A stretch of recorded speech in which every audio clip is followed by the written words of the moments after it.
आधी रात का समय था। शर्मा जी के घर में सब गहरी नींद में सो रहे थे, मगर एक व्यक्ति ऐसा था जो अभी भी जाग रहा था, और वो थी शर्मा जी की पुत्री कुमकुम। वो घर में बने बेसमेंट वाले कमरे में इस आधी रात को काला जादू कर रही थी।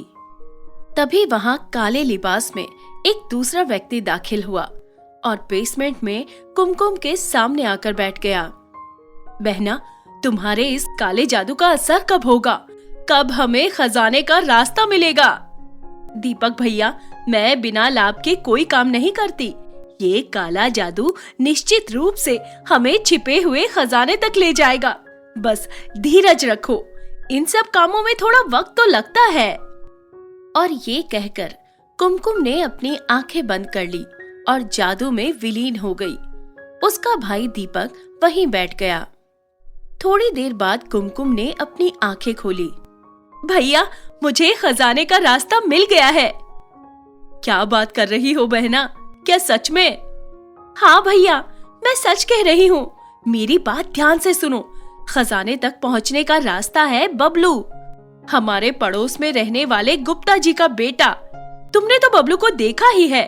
भैया, तुम्हें किसी तरह से उसे लेकर इसी जगह आना होगा। उसकी मृत्यु के बाद ही हमें खजाने का रास्ता दिखाई देने लगेगा। बहना, ये बहुत खतरे वाला काम है। एक बार फिर सोच लो। क्या तुम्हें पूरा यकीन है? 100%। तो फिर ठीक है, मैं कल ही किसी भी तरह बबलू को अगवा करके यहाँ ले आता हूँ। उसके बाद क्या करना है और कैसे करना है, ये तुम जानो। अगले दिन बबलू पार्क में बॉल से खेल रहा था। तभी दीपक उसके पास आकर बोला, बबलू बेटा, चॉकलेट खाओगे? बबलू ने हाँ में सिर हिला दिया। दीपक ने उसे ढेर सारे चॉकलेट दिए और फिर कुछ खिलौने देकर बोला, बेटा, मेरे पास ऐसे और भी बहुत सारे खिलौने हैं, खेलना चाहोगे? हाँ। दीपक उसे अपने साथ लेकर घर के तहखाने में आ गया। वहाँ का माहौल देखकर बबलू को डर लगने लगा था। वो तुतला कर बोला, अंकल जी, आंटी जी, मुझे घर छोड़ दीजिए, मुझे बहुत डर लग रहा है। तुम डरो नहीं बबलू बेटा, यहाँ बैठ जाओ। तभी कुमकुम ने वहाँ काला जादू करना शुरू कर दिया और कुंड में आग लगा दी। ये देखकर बबलू और भी घबरा गया। वो वहाँ से भागने लगा। कुमकुम चिल्लाकर बोली, भैया, जल्दी पकड़ो उसे। अगर हमने समय पर अपना काम पूरा नहीं किया तो अनर्थ हो जाएगा। जाओ, जल्दी जाओ। दीपक दौड़ते हुए बबलू के पीछे दौड़ा। तभी वहाँ सफेद घोड़े में सफेद रंग के लिबास में एक परी आ पहुंची। दुष्ट पाखंडियों, दौलत के लालच में एक मासूम बच्चे की जान लेना चाहते हो? मैं ये हरगिज नहीं होने दूंगी। और तभी परी ने ऐसा जादू किया कि कुमकुम और उसका भाई दोनों कैद हो गए। परी ने अपनी जादुई छड़ी के जरिए दोनों को बहुत मारा और फिर बोली, मैं तुम लोगों की जान नहीं लूंगी। तुम्हें कानून के जरिए ही सजा मिलनी चाहिए, क्योंकि समाज को ये जरूर पता चलना चाहिए कि तुम लोगों की असलियत क्या है। परी की मौजूदगी में ही बबलू के माता पिता भी आ गए और पुलिस भी आ गई और दोनों को गिरफ्तार कर लिया गया। बबलू की माँ बोली, परी जी, हम आपका जितना भी शुक्रिया अदा करें कम है। आज केवल आपकी वजह से ही हमारा बबलू हम सबके बीच जिंदा खड़ा है। हम तो कभी सोच भी नहीं सकते थे कि आज के आधुनिक जमाने में ऐसे दरिंदे भी हो सकते हैं जो रुपए के लालच में मासूम बच्चों को अपना शिकार बनाते हैं। इनका गंदा रूप समाज के सामने लाने के लिए आपका शुक्रिया। पुलिस कुमकुम और दीपक को गिरफ्तार करके ले गई। परी बबलू को ढेर सारा आशीर्वाद देकर हवा में विलीन हो गई। नैनीताल के पहाड़ों में एक गांव है बलोती। वहाँ किसी जमाने में गरीब परिवार रहा करता था। उस परिवार में एक माँ और एक बेटी थी। बेटी का नाम अंजना था। एक बार की बात है कि अंजना अपनी एक सहेली कंगना के साथ खेत में काम कर रही थी। अचानक उसे एक सांप नजर आता है और वे कंगना से लिपट जाता है। कंगना अपने हाथ में पौधे काटने वाला औजार लिए हुए थी। वे सांप को मारने की कोशिश करती है, मगर तभी अंजना उसे ऐसा करने से रोक देती है और सांप चुपचाप वहाँ से चला जाता है। रात में अंजना अपने कमरे में सोई हुई थी। अचानक उसे सरसराहट की आवाज आती है। वे चौंक कर उठ जाती है। वे इधर उधर देखती है। तभी एक सांप घर के बाहर निकल रहा था। अंजना सांप के पीछे पीछे घर से बाहर निकलती है। अचानक उसने देखा वे सांप एक सुंदर कन्या में बदल गया। डरो मत, मैं तुम्हें डसने वाली नहीं हूँ। तुमने मुझे जिंदगी दी, इसलिए तुम्हारा बहुत शुक्रिया। बदले में मैं तुम्हें जादुई नागमणि दे रही हूँ। इस नागमणि को बहुत संभाल कर रखना। इसकी मदद से जो तुम चाहोगी वे तुम्हें मिल जाएगा। ये कहकर सांप कन्या नागमणि अंजना को दे देती है और वहाँ से गायब हो जाती है। नागमणि लेकर अंजना अपने घर आती है और अगले दिन उसका राज अपनी माँ को बताती है। उसकी माँ बहुत डर जाती है। बेटी, ये जादुई नागमणि है, इससे हमारा भला नहीं हो सकता बल्कि नुकसान ही होगा। बेटी, मैं तो कहती हूँ कि तू भी अभी इसे कहीं जमीन में दफना दे। कहीं ऐसा न हो कि हम किसी मुसीबत में फंस जाएं। माँ, तुम बिना वजह परेशान हो रही हो। देखो, मैं तुम्हें इस नागमणि के चमत्कार दिखाती हूँ। और ये कहकर अंजना नागमणि से ढेरों सारा सोने के जेवर मंगाती है। अगले ही पल ढेर सारे सोने के जेवर आ जाते हैं, जिन्हें देखकर अंजना की माँ की आंखें फटी की फटी रह जाती हैं।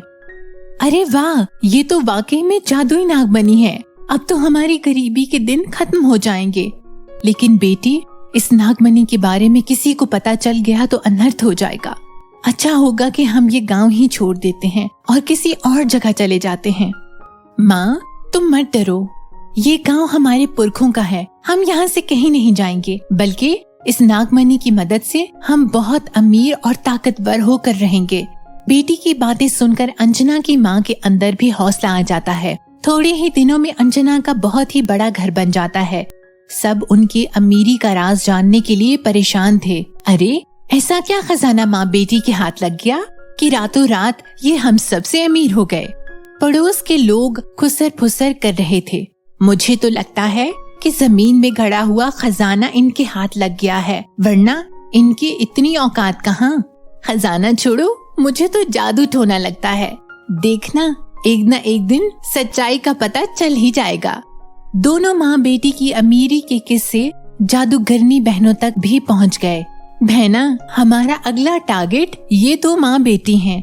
इनके हाथ जरूर कोई जादुई चीज लगी है, जिसकी मदद से ये माला माल हो रही हैं। अगर वे जादू हमारे हाथ लग जाए तो हमारे भी वारे न्यारे हो जाएंगे। हाथ कंगन को आरसी क्या और पढ़े लिखे को फारसी क्या। मतलब बहना, हमारा जादुई आईना किस दिन काम आएगा। देख लो राज क्या है, दिखाओ राज क्या है। और वे दोनों अपने जादुई आईने में देखती हैं अंजना को नागमणि के साथ। ये हुई ना बात, ये जादुई नागमणि है। ऐसी नागमणि करोड़ों में एक है। बहना, अगर ये हमारे हाथ लग जाए तो हम सबसे ताकतवर हो जाएंगे। अगले दिन दोनों जादूगर बहनें अंजना के घर पहुंच जाती हैं। हम जानते हैं कि वे कौन सा जादू है जिसकी मदद से तुम लोगों ने इतना पैसा बनाया। अंजना, अगर तुम अपनी और अपनी माँ की भलाई चाहती हो तो चुपचाप वे नागमणि हमारे हवाले कर दो। कौन सी नागमणि? यहाँ कोई नागमणि नहीं है, चले जाओ यहाँ से। अंजना सख्ती से कहती है, हम इस नागमणि की बात कर रहे हैं। और ये कहकर जादूगरनियाँ अंजना को जादुई आईने में नागमणि दिखाती हैं। मैं तुम्हें वे नागमणि हरगिज नहीं दूंगी। अंजना जोर से चिल्लाती है और दौड़ने लग जाती है। वे नागमणि को हाथ में लेकर चिल्लाती है, ऐ नागमणि, इन दोनों बहनों को सबक सिखा दे। अगले ही पल वहाँ सर्प कन्या आ जाती है और दोनों जादूगरनी बहनों को अपने इर्द गिर्द लपेट लेती है। अरे मुझे बचाओ, मुझे बचाओ। अंजना, मुझे सांप से बचा लो बेटा। आह आह, सांप।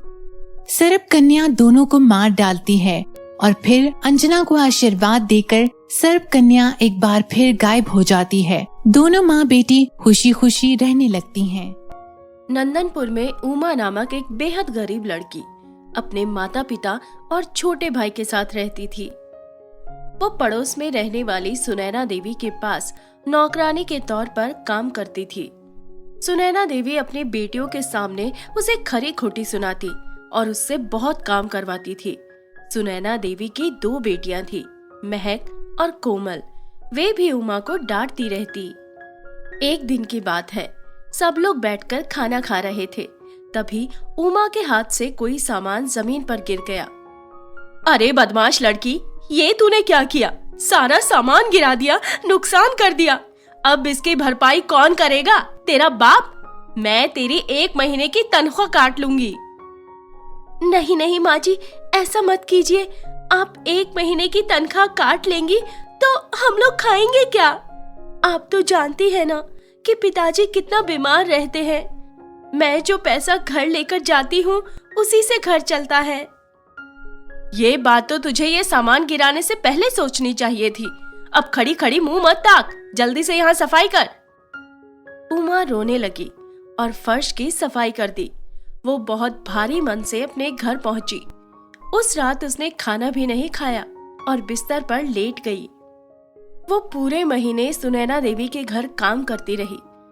महीना खत्म होने से चंद रोज पहले ही उन्होंने उमा को बिना पैसे दिए काम से निकाल दिया। तुझे अब मैं 1 दिन भी बर्दाश्त नहीं कर सकती। तेरे चाल चलन भी अच्छे नहीं है। तेरे कारण अगर मेरी बेटियां बिगड़ गई तो अब जा और अपनी शक्ल मत दिखाना। माँ जी, मैंने ऐसा कौन सा गुनाह किया कि आप मुझे ऐसी सजा दे रही हैं? मैं तो आपकी बेटियों को अपनी बहन की तरह मानती थी और कभी कोई बदतमीजी भी नहीं की। ठीक है, मुझे अब तुझसे काम नहीं करवाना। अब जल्दी से यहाँ से जा, मेरी दूसरी नौकरानी आने वाली है। ठीक है माँ जी, मैं चली जाती हूँ, लेकिन मेरी तनख्वाह तो दे दीजिए। तेरे पूरे महीने के पैसे कट गए। सामान का नुकसान होगा तो उसकी भरपाई तो करनी ही होगी। अब जल्दी जा।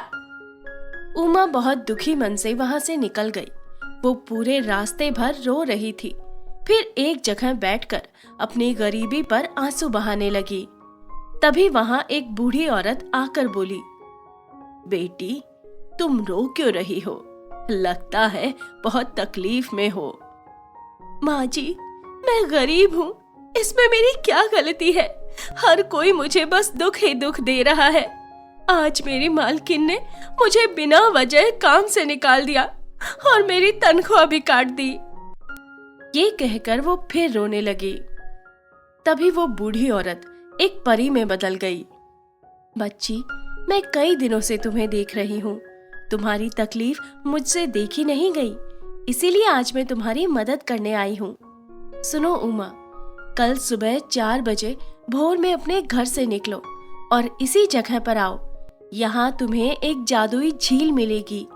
उस जादुई झील का पानी पी लो तो तुम्हारी सारी परेशानी का अंत हो जाएगा। तुम्हें कोई मदद की जरूरत हो तो बस आंख बंद करके मुझे याद कर लेना। और ये कहकर वो परी वहां से गायब हो जाती है। उमा अगले दिन सुबह सुबह घर से निकल गई। परी की बताई जगह पर पहुंची तो सचमुच वहां एक झील थी, मगर उस झील के दोनों ओर 2 चुड़ैल मौजूद थी। उमा को देखते ही वे दोनों आगे बढ़ी। उमा डर से कांपने लगी। परी ने उसे चुड़ैल के बारे में नहीं बताया था और वो भूत प्रेत चुड़ैल आदि से बहुत डरती थी। वो एक पेड़ के पीछे छुप गई और उसने परी को याद किया। अगले ही पल वो परी वहां आ गई। उमा, मैं समझ गई हूँ तुम्हें क्या चाहिए। तुम एकदम निडर होकर दोनों चुड़ैल का सामना करो और ये जादुई तलवार से हमला करके दोनों को खत्म कर दो। उमा ने हिम्मत जुटाकर जादुई तलवार का वार दोनों चुड़ैलों पर किया और फिर वे दोनों जलकर जमीन पर आ गिरी। उमा ने उस झील का पानी पी लिया। तभी झील कहने लगी, तुम सचमुच बहुत बहादुर हो। लो, मैं तुम्हें ये जादुई घड़ा दे रही हूँ। इसमें हर रोज तुम्हें सोने के सिक्के मिलेंगे। जादुई घड़ा लेकर उमा अपने घर आ गई और इस थोड़े ही दिनों के बाद उसकी गरीबी खत्म हो गई और वो एक बहुत बड़े बिजनेस की मालकिन बन गई। एक दिन की बात है, उसके कंपनी में काम करने के लिए सुनैना देवी की दोनों बेटियां आई हुई थी। ये देखकर उमा को बहुत अच्छा लगा और उसने दोनों को काम पर रख लिया। सुनैना को जब ये पता चला कि उसकी बेटियां अब उमा की कंपनी में नौकरी करती हैं, तो उसकी हैरानी की सीमा नहीं रही। वो हंसकर बोली, मैं जानती थी उमा बहुत काबिल लड़की है। वो माँ बाप कितने भाग्यवान होंगे जिन्होंने उमा जैसी बेटी को जन्म दिया। ये कहते हुए सुनैना देवी मन ही मन जल भुन रही थी। कुछ दिन बाद की बात है। बैंक से कुछ लोग सुनैना देवी के घर आए और बोले, आप लोगों ने ये घर बैंक से कर्ज लेकर लिया है और काफी समय से कर्ज की किश्तें नहीं दी, इसलिए हम ये घर जब्त कर रहे हैं। ये रहे जब्ती के पेपर। सुनैना का रो रो कर बुरा हाल था। उसने बैंक वालों को समझाने की बहुत कोशिश की, मगर उसे घर खाली करके वहां से जाना ही पड़ा। अब वे सब माँ बेटियां दर दर भटक रही थी। ये कहानी एक परी लोक की है, जहाँ की परियां आकार में बहुत अधिक लंबी हुआ करती थी। उनका कद करीब 20 फीट का हुआ करता था। एक दिन की बात है, दो परियां बन्नो और गुलाबो बगीचे में टहल रही थी। गुलाबो का मन थोड़ा उदास था। वो बोली, बन्नो, तुम्हें नहीं लगता कि हम परियां इस परी लोक में एक तरह से कैद होकर रह गई हैं? हाँ, लगता तो है, लेकिन हम कहाँ जा सकती हैं? परी लोक की सख्त पहरेदारी के बीच अपनी मर्जी से कहीं भी जा पाना भी तो मुमकिन नहीं है। मेरा मन करता है कि मैं धरती पर जाकर आम लड़कियों की तरह कुछ वक्त गुजारूं। मैं कुछ दिन और यहाँ इसी तरह रह गई तो मेरा दम घुट जाएगा। परेशान न हो गुलाबो, मैं धरती पर जाने का कोई न कोई उपाय करती हूँ। वे दोनों धरती पर जाने के लिए जादुई तितली परी संगीता की मदद मांगते हैं। संगीता उन दोनों को अपने पंख में छुपा लेती है और उन्हें धरती पर ले आती है। लेकिन इसी दौरान रानी परी को उन तीनों की करतूत का पता चल जाता है और वे उन तीनों को सजा देती हैं। गुलाबो, संगीता और बन्नो, तुम तीनों ने परी लोक के नियमों को तोड़ा है। इस गुनाह की सजा तुम्हें मिलनी चाहिए। आज से तुम तीनों एक साधारण लड़कियां बनकर धरती पर ही रहोगी। परी लोक के दरवाजे तुम तीनों के लिए हमेशा के लिए बंद हो चुके हैं। इतना ही नहीं, तुम अपनी कोई भी शक्ति का इस्तेमाल नहीं कर पाओगी। तुम सबकी सारी जादुई शक्तियां छीन ली गई हैं। रानी परी की बातें सुनकर सभी परियां घबरा जाती हैं और रोने लगती हैं। हमें माफ कर दीजिए रानी जी, हमें नहीं पता था कि हम इतना बड़ा अपराध करने जा रही हैं। हम तो बस परी लोक में रहते रहते बोर हो गई थी और धरती पर कुछ वक्त गुजार कर वापस परी लोक लौटने की बात सोच रही थी। हमें इतनी बड़ी सजा मत दीजिए रानी जी। और ये कहते कहते गुलाबों की आंखों से झरझर आंसू बहने लगे। रानी परी कुछ देर सोचती रही, फिर बोली, ठीक है, तुम लोगों का गुनाह माफ हो सकता है। इस धरती पर कहीं चॉकलेट की 2 जादुई झील है। अगर तुम सब किसी तरह वहां पहुंच जाओ और उस झील का पानी पी लो तो तुम्हारी सजा खत्म हो जाएगी। लेकिन याद रखना, उस झील तक पहुंचने के लिए तुम्हें झील की रखवाली करने वाले नाग राजा से निपटना होगा। एक बात और, ये सब करने के लिए तुम्हारे पास कोई जादुई शक्ति भी नहीं होगी। और ये कहकर रानी परी परी लोक की ओर उड़ गई। अब ये तीनों परियां सोच में पड़ जाती हैं। हम कैसे उस चॉकलेट की 2 जादुई झील की तलाश करेंगे? हमारे पास तो जादू भी नहीं है। बन्नो कहती है। सब परियों के चेहरे लटके हुए थे।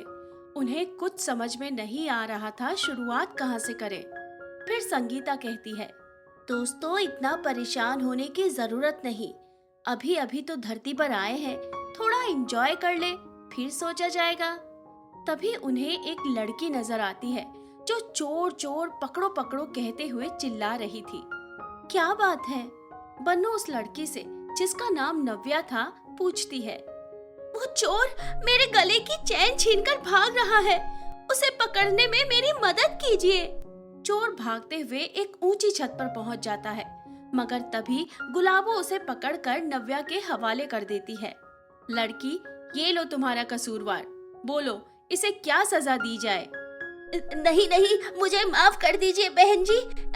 ये लीजिए आपकी चेन, लेकिन मुझे छोड़ दीजिए। चोर कहता है। नव्या चैन लेकर उस चोर को छोड़ देती है। फिर परियों से कहती है, आप लोगों का शुक्रिया। आप लोग कहाँ से आए हैं? संगीता परी उसे सारी बात बता देती है। सुनने के बाद नव्या भी सोच में पड़ जाती है। कहती है, ऐसी कोई झील तो सिर्फ सपनों में ही हो सकती है। मैंने ऐसे किसी झील के बारे में कभी नहीं सुना, लेकिन चूंकि आप लोगों ने मेरी मदद की है, बदले में मैं आपके लिए क्या कर सकती हूँ? परियां उनसे कुछ दिन रहने के लिए मदद मांगती हैं। नव्या सबको अपने घर ले आती है। ये मेरा घर है।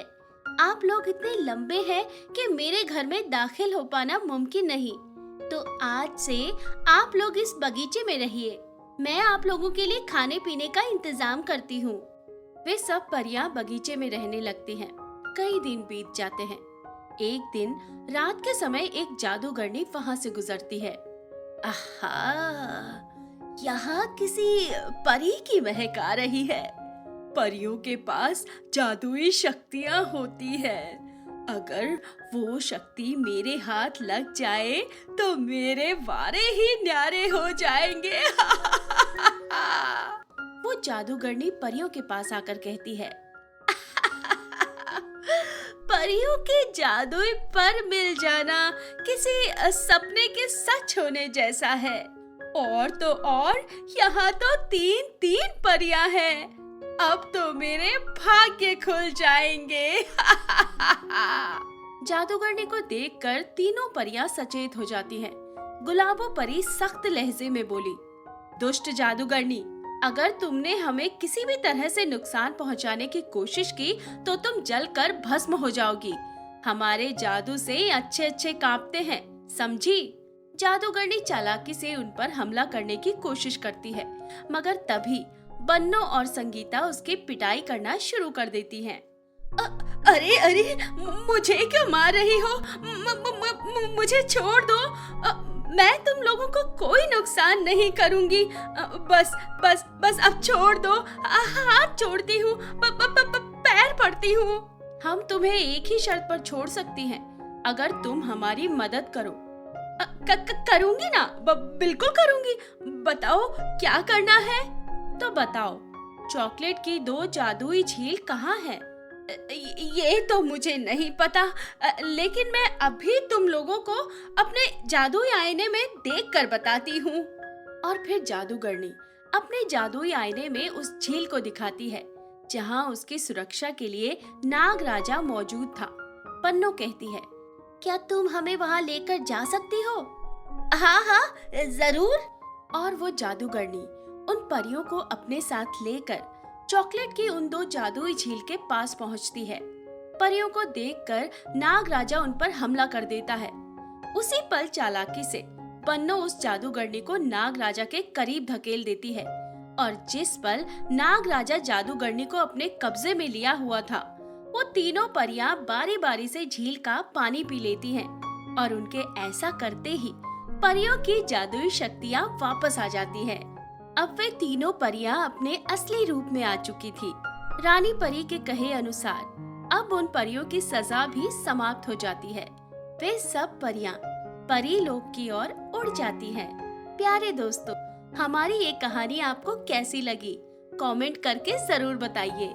हम आपके लिए और भी मजेदार कार्टून वीडियो लेकर आ रहे हैं, इसलिए अगर आपने अभी तक हमारा चैनल सब्सक्राइब नहीं किया है तो जल्दी से कर लीजिए, बिल्कुल मुफ्त है। और बेल आइकॉन दबा दीजिए ताकि हम जैसे ही वीडियो अपलोड करें सबसे पहले आपको नोटिफिकेशन मिल जाए। इस वीडियो को अपने दोस्तों से शेयर करना मत भूलना। बस अच्छे से पढ़ाई करो और अपना ख्याल रखो। मिलते हैं अगले वीडियो में।